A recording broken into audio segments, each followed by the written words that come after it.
Hello students, myself Abhishek Sharma from Mount Litera Z School Jhansi.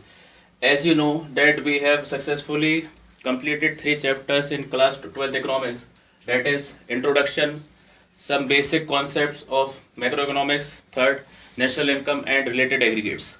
So today our class will be entirely based on the revision and question hour session of chapter 1, that is introduction.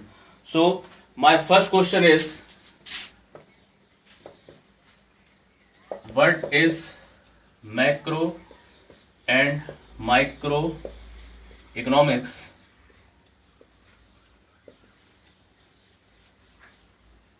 Along with example. You have to define micro and macroeconomics, and you have to put some examples of these two concepts. Second question is difference between micro and macro economics. At least you have to put 6 difference between micro and macro economics.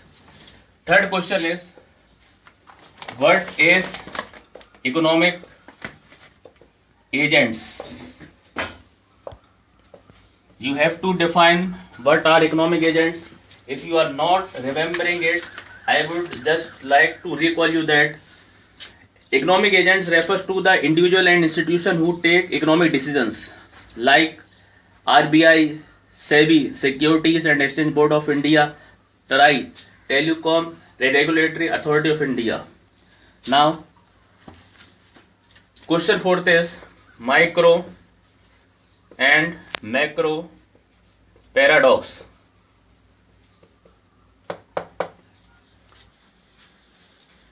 In this question, you have to give a ironical answer, micro and macro paradox.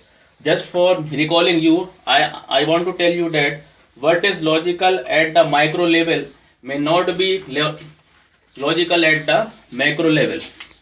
Now, the next question is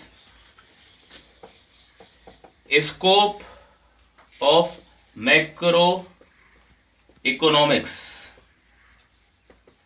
I have discussed 6 steps, 6 scopes where macroeconomics proves useful to us. Now I am rubbing this board for writing more questions.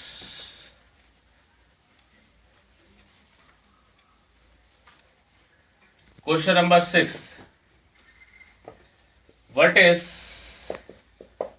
theory of money and employment?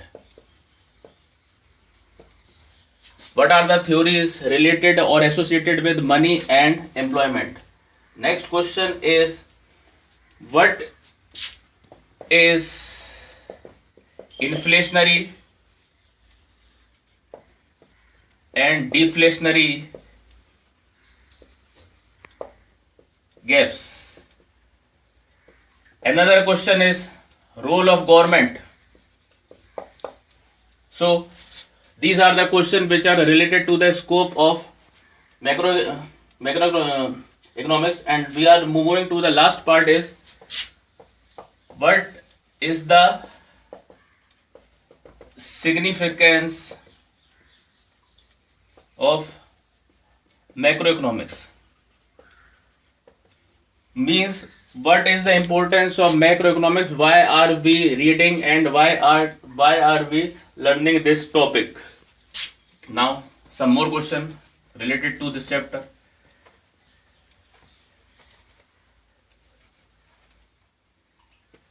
Question number 10. Description of economy. As you know that every economy has got 3 sectors, primary, secondary and tertiary. So you have to describe both 3 of these sectors. Now, what is BOP? BOP means balance of payment. Balance of payment is a systematic record of economic transaction between two countries. So it is very, very important in the macroeconomics chapter.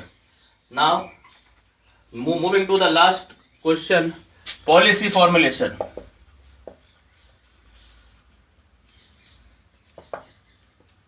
To study macroeconomics is very essential in the policy formulation by the government. So, students, today I have given 12 questions of chapter 1 of class 12 economics, that is introduction. You have to write down their answers, and that's all for today. Thank you and have a nice day.